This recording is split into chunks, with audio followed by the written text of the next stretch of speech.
A question from Jeremy Hinton of Cold Spotters in Kentucky.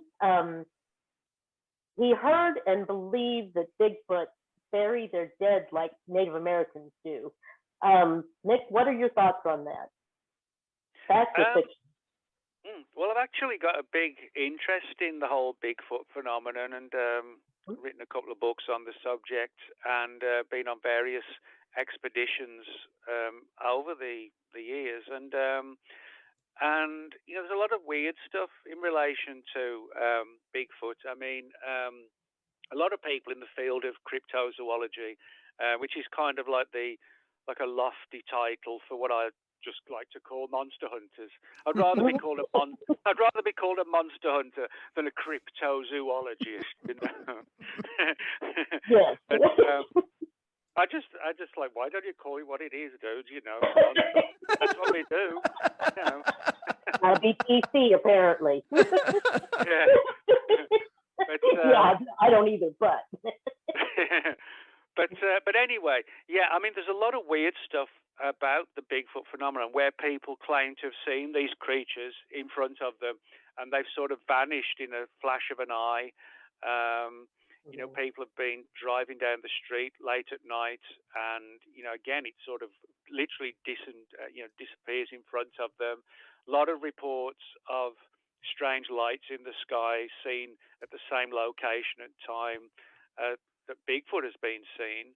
And even people claim to have been sort of received almost like telepathic messages from these creatures. So, you know, if you put all these weird aspects to the phenomenon, which I do, but a lot of cryptozoologists do kind of avoid that side of it. But for me, I think there's much more to Bigfoot than meets the eye. I don't think these creatures are just a North American equivalent of like an African gorilla.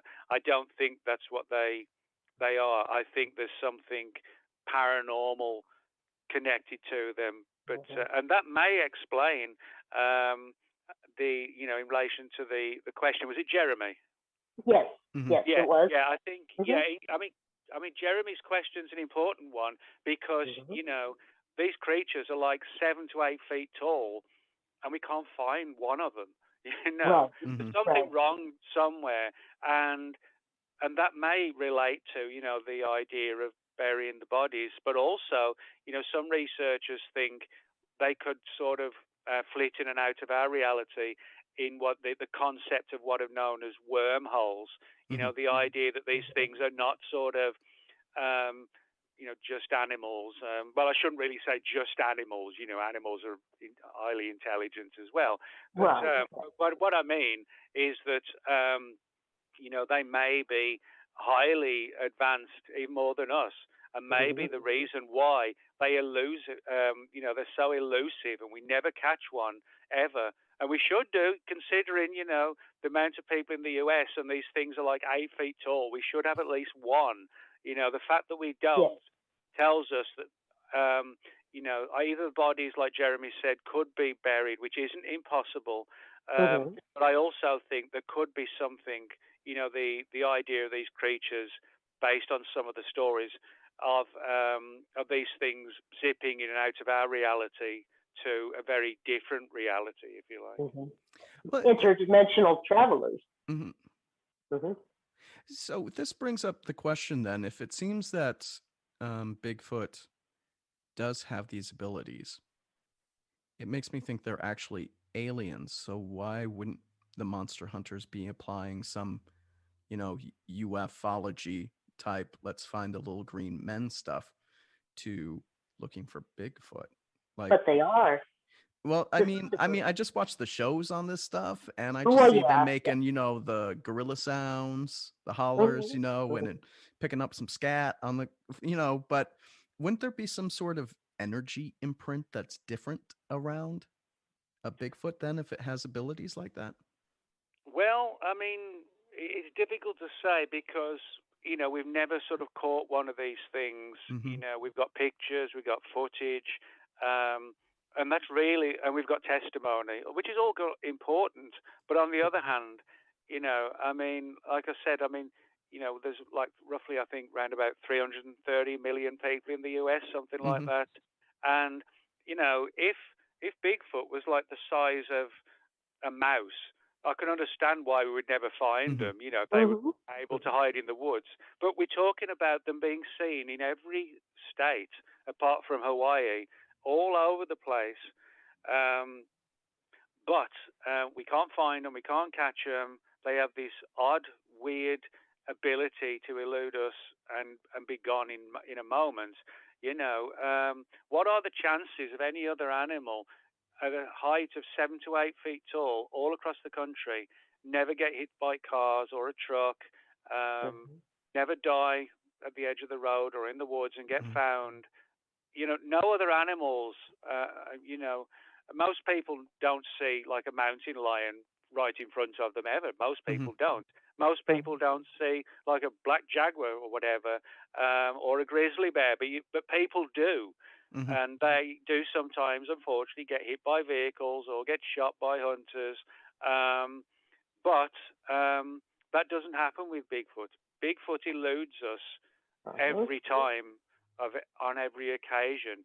And there's something about that is impossible when it comes. The idea of not catching one, getting one, it's just not feasible. So there has to be something, from my mind, that makes it far beyond just an equivalent of a gorilla.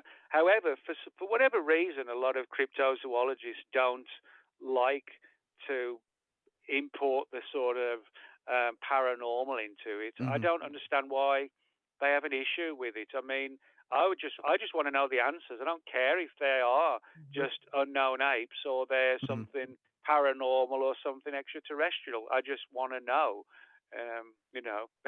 Yeah, we do have a comment from Chandler in the comments. I don't know, Wendy, if you want to take it, because I flapped my gums a lot this episode. Oh, let me get to that part. If you all right. Okay. Yeah. Well, Scott, people claim to receive telepathic messages. Would it be possible that they have similar methods that just block them from being perceived, like a cloaking ability? Telepathic ability to cancel themselves out of your senses. Bend the lights around them so you can't actually see them somehow. Yeah. Or make a blind spot in your brain. I mean, if they're sending telepathic messages. Right. Professor X has done it in the X-Men. Well, yeah. Well, there are some stories where people have seen Bigfoot creatures vanish in front of them, and some people have seen them kind of like in the Predator movies, where you've got like this shimmering, that kind of blend into the background, that kind of thing. But any aspect along those lines, it only needs one of these weird aspects to demonstrate they're not just apes, Right. So I'm one of these people who, monster hunting is one of my, cryptozoology is one of my biggest sort of thing I enjoy doing. I like going out on road trips and things like that, and expeditions. But a lot of my friends in the field, we're all good friends, but we disagree. I think they're not just flesh and blood animals. I think like the Dogman and things like that, and Mothman. To me, they're clearly extraterrestrial, paranormal, supernatural, occult. But then they're everything but just unknown animals. I agree with you. I don't know exactly what they are, but yeah, they're not of this world particularly. And I think people fear it, so they need them to be something they can explain away as animalistic or something. I don't know. Those are my thoughts. And there's also a crossover. As I said, sometimes you see UFOs and strange lights in the sky, and at the same time, Bigfoot creatures have been seen. Another weird angle, like for example at Loch Ness, another strange creature. at Loch Ness, there's been sightings of UFOs. There've been, you've got UFO sightings at Loch Ness. There's been at least 3 cases of Men in Black encounters at Loch Ness, and Aleister Crowley, the famous occultist, he had a house overlooking Loch Ness called Boleskine House for a number of years before he left, and so you've got the paranormal, you've got the occult, and a lot of weird stuff at Loch Ness, where you just happen to have the stories of these weird so-called Nesses, the Loch Ness monsters. So again, I kind of think put like the Nessie story, Loch Ness monster story, I place that into kind of like a paranormal type situation as well. But some of my friends listening right now are probably rolling their eyes, and Nick's on one of his paranormal rants, But remember, Bigfoot aquarium. Yeah. I don't care. Yeah. But you draw the line at ghosts, Nick. I know you draw the line at ghosts. Well, it's actually not that I draw the line, but as we've probably discussed this before, but for people who haven't, it's not so much I draw the line at ghosts. For whatever reason, I'm just not really interested in ghosts and haunted houses. It don't do anything for me, and but for other people, they can't do, they have no interest in UFOs, but they're really, cool about haunted houses. But I just don't really have much of an interest in ghosts for some reason. So I'll let people who are interested to deal with that. I mean, what's better, sort of investigating, clanking chains and ghosts, or hanging out investigating Marilyn Monroe. I mean, it's not a hard thing for me to make a decision. I'll stay with Marilyn. I'm just like, what? There was a horrible slaughter in this house? Oh my goodness! Let me get my EMF meter. I do love some dark history, let me tell you. Go ahead, Wendy. Looked like you had a question. Lost it. I did. It's okay. So Nick, since we're in the cryptozoology part of it, just so you know, I will say though, the longer I've been doing ghost hunting, actually, when it comes to crossover, I'm really starting to get into cryptozoology. I'm really getting into monsters now, and I think it's because I think that it seems more concrete than ghost stuff, like when you get evidence and how you look for the critters. Well, I mean, to some degree, there are crossovers. There's no doubt about that, whether some people, deny it or not. And as I said, you could make a case that a lot of these things, if not all of them, are interconnected. I mean, John Keel, most famous for the Mothman Prophecies book, Keel came to believe that all of these weird phenomena were somehow interconnected, whether it was, sort of life after death, cryptozoology, ufology, the occult. He believed that somehow it was all tapped together somehow. And for whatever reason, we still haven't resolved it. But, and Keel actually did have some genuinely interesting theories and concepts, whether you bought into them or not. He did make some cases, good cases, to why we can never catch them, why they seem to be seen in the same places, but they're completely different creatures, kind of like having Aleister Crowley at Loch Ness and this monster at Loch Ness, But again, for some reason, I just don't get it why a lot of people in these, the respective fields, get really kind of defensive about all this. It's like, chill out.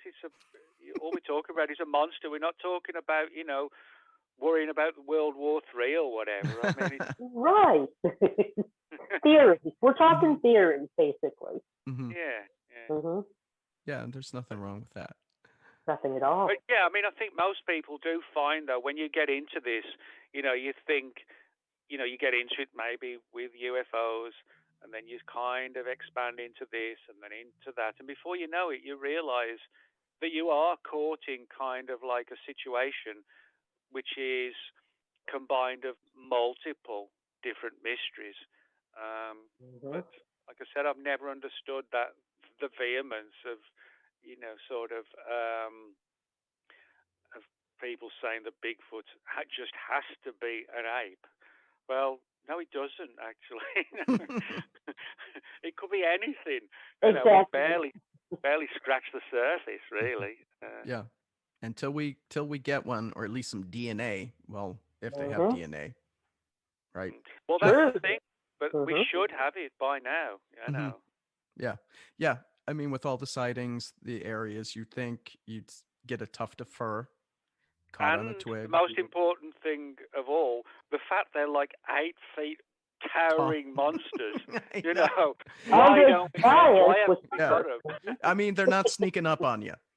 No, but they are. But yes, they are. Yet they are. So just on the subject of cryptozoology, because Nick, I see you have another book coming out in September, so we'll have to get a tease for that one. But do you have any other plans for cryptozoology? I'm just going through your portfolio of books here, and we haven't had what's that? Monster hunting, Mister. Yeah, monster hunting. We haven't had a good monster book since Monsters of the Deep last year. Well, I haven't got any plans directly right now for another cryptozoology book, but I tend to mainly write the cryptozoology books the way I did it, kind of like in a journal style, in a diarist journal. The reason why I do that, because I think people like to sort of follow the story like that. I mean, a perfect example would be my book, Chupacabra Road Trip, which was based around all my expeditions around Puerto Rico, looking for the original chupacabras on Puerto Rico. And that one's sort of like a cross between, like a monster hunt and Fear and Loathing in Las Vegas. It's sort of like it's like a crossover between hunting for monsters and getting utterly wasted on the way, and having a good time. And so that's basically what the book's about. But I think people like, that kind of journal approach. It was a dark and stormy night, and we jumped into the Jeep and headed off for the chupacabras. The thunder and lightning crashed in the skies. People like that kind of angle, when you're telling the story. And so when I'm writing a cryptozoology book, I mean, I could do them at any time where it's just about, like a story about the creatures, but I much prefer to wait until I've got like a case where I can go on like a month-long expedition or something, and then do a book on what happened in that 4-week period, So, but I will do another, because I enjoy going on, the expeditions and things, and so you can start doing that again a little bit. Yeah. Yeah, good. It's a lot like the Raiders of the Lost Ark and meet Bigfoot. Abbott and Costello meet Bigfoot. But I think with Bigfoot, I mean, I'm not sure unless we find one, I'm not sure we can find much more other than just keep collecting reports. And I mean, and the point comes when you can only go far with just collecting reports and not getting any answers. It's like with UFOs. It's okay, somebody spent 50 years and they've got 2,000 reports, but they've got no answers. I mean, have they actually achieved anything, Yeah. That's with Bigfoot. We don't need more and more reports. We need answers. I think we need to step outside the box on the detection type equipment and energy signatures to look beyond what we've already got. I don't think they work on the same wavelengths as a a millimeter or something that Jake might like to use. I just don't think that they've quite hit upon the correct frequency for them. Yeah. But that's me. What do you think, Nick? Yeah, I mean, these are all sort of important things, to sort of address and whatever. But I mean, it's like, but again, how many answers have we actually got? And sadly, we don't have many answers. I mean, some people don't want to say that because it sounds defeat. Sort of, that they've defeated us, but it's not. It just means you just got to keep pushing until you get the answers. Yep, grind it out. Keep on getting evidence. Yeah, because one day someone's gonna get the video that shows like the little light flash signature thing, and then Bigfoot's gone. And you're like, oh, he teleports. Yeah, I mean, the important thing is it only takes one Bigfoot body to prove the whole phenomenon. We don't need to I mean, I would hate it if somebody found one and proved it existed by killing it. I mean, that would be a typical thing that the human race would do. Oh, there's a Bigfoot. Yeah. It's kind of like somebody goes through the woods. There's a Bigfoot. Oh my God, shoot it! Yeah. Jerky. That probably is what it would take, but and that's probably what would happen. But that would be the most tragic, stupid, blundering thing that the human race would do. So I would hope that that in a perfect situation, I would hope that we could. Bearing in mind the fact that they could be supernatural, rather than flesh and blood. But if somebody did catch one and shot it, I would hope they did it with like an anesthetic, clipped off a bunch of hairs, some blood, maybe a clipper, fingernail, that kind of thing. Have all the DNA, and then just get back to wherever you were. Don't tell anybody else where you found all this. And just let the animal then to wake up thinking, what the hell happened to me, and then let it he or she go, and we've got all the DNA and everything else, and we can hopefully come together with a full, complete analysis of what it looks like they were. Maybe some kind of ape, or possibly some sort of early primitive human, like similar to like Neanderthal man or Cro-Magnon, that kind of thing. But like I said, being the good old human race, somebody will probably blast the thing, and which would be pathetic, really. Because you don't know if that portal's going to open up and then the Bigfoot planet comes through. Well, it might be like, that Twilight Zone thing. What was it? To serve man. That'll be, where that would be like, well, that's your own fault for getting involved and trying to shoot, the relatives of this Bigfoot. What do you expect? I mean, the one thing that I do appreciate, and this is more when you hear from, I'll call it the more normal science we'll say the cryptozoologists versus the monsters hunters. There's a lot of conservation involved with that side of it. Protect the environment where these critters should be, and we can all appreciate that. I do need to ask a question from the chat. Okay. And that is from Brenda Hightower Berger. And she's asking, do you have anything on Skinwalker Ranch? Well, I've never actually been on the ranch itself, Brenda, but I have been on a number of Skinwalker road trips and things like that. I did a TV shoot about 10 or 12 years ago, and went out to actually not too far from the ranch itself, and also out at Joshua Tree in California, and this is why we actually did the filming there, because there have been some reports from some of the Native American people that lived in the area of Joshua Tree at the time, and And so the show was basically put together hastily because this was like a big new story. And I went out there and got to speak with a lot of Native American people who lived out there, and they shared some fascinating data and information, their belief systems, of their ability to sort of shape shift and possibly even, like we were talking about with Bigfoot, sort of jumping into different dimensions and wormholes and that kind of thing. But what was intriguing was that a lot of the people I interviewed when the crew was filming while I was interviewing the people, a lot of them would not even say that word, would use the word skinwalker.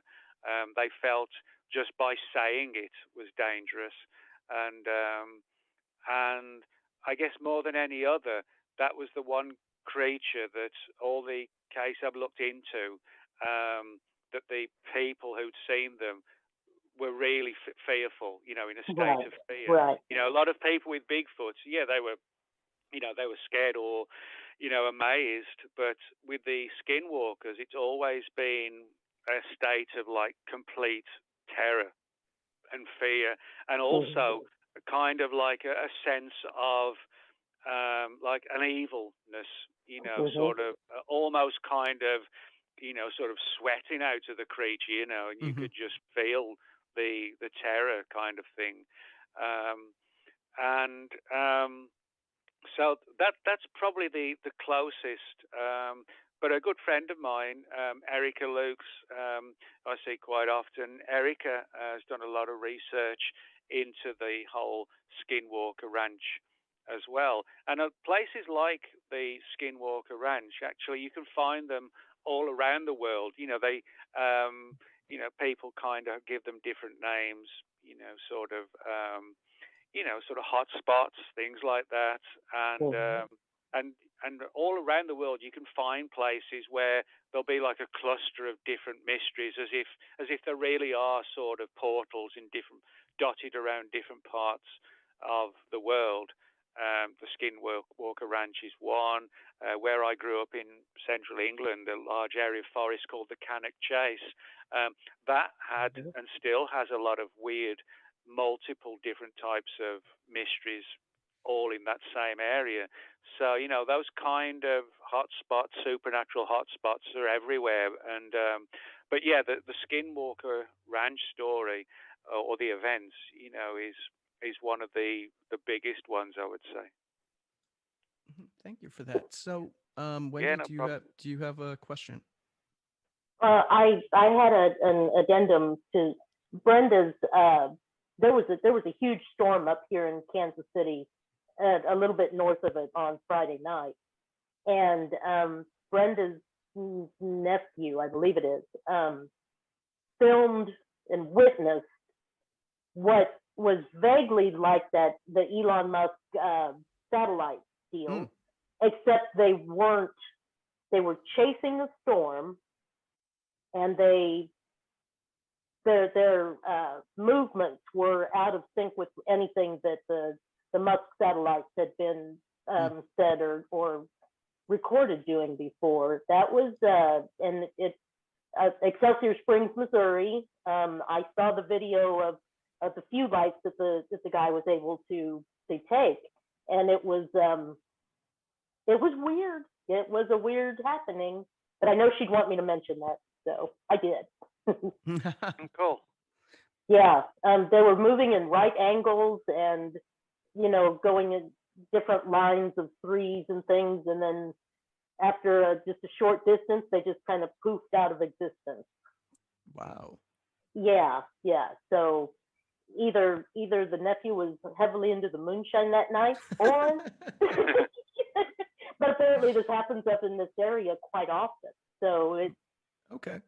The healing waters of Excelsior Springs, or who knows? There don't appear to be any major ley lines running through there, from what I've been able to ascertain. Mm-hmm. Well, thank you, Brenda, for that story. Thank you, Wendy, for thank you. giving us. Sure.